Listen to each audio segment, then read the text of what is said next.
देश में वेतन भोगियों की करीब आधी आबादी को कंपनी की तरफ से पेड लीव नहीं दी जाती है। सालाना जारी होने वाली पीरियडिक लेबर फोर्स सर्वे की रिपोर्ट से जानकारी मिली है। सर्वे के आंकड़े बताते हैं कि देश में कुल वेतन भोगियों के 46.8% हिस्से को पेड लीव नहीं मिलती है। राज्यवार आंकड़ों को देखें तो इस लिस्ट में राजस्थान और मध्य प्रदेश की स्थिति सबसे खराब है।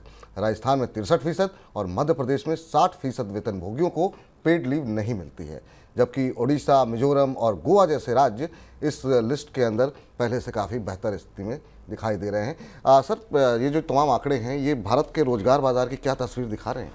भारत के रोजगार बाजार में जिस तरीके जो बदलाव हमने पिछले 5-6 सालों में देखे, ये उनका नतीजा है। हम एक तरफ ये देख रहे हैं, या सरकार की तरफ से बात दावे के तौर पर कही जा रही है कि भारतीय अर्थव्यवस्था का फॉर्मलाइजेशन हो रहा है, औपचारीकरण हो रहा है, यानी वो कंपनियां जो टैक्स नेट से बाहर थीं वो जीएसटी के दायरे में आकर फॉर्मलाइज हो गई। लेकिन इसका बिल्कुल उल्टा है, भारत के रोजगार बाजार का अनौपचारीकरण हो रहा है, इनफॉर्मलाइजेशन हो रहा है।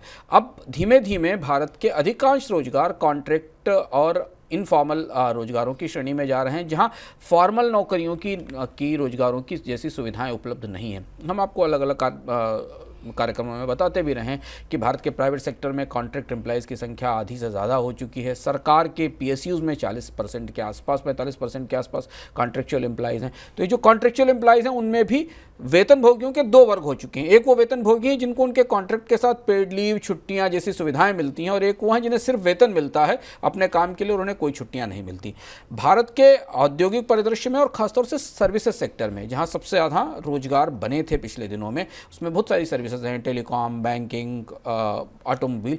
इन सेक्टर्स में ये सबसे बड़ी समस्या है कि यहाँ कर्मचारियों को वेतन के साथ वो बेसिक सुविधाएं या पेड लीव जैसी सुविधाएं भी नहीं मिलती हैं।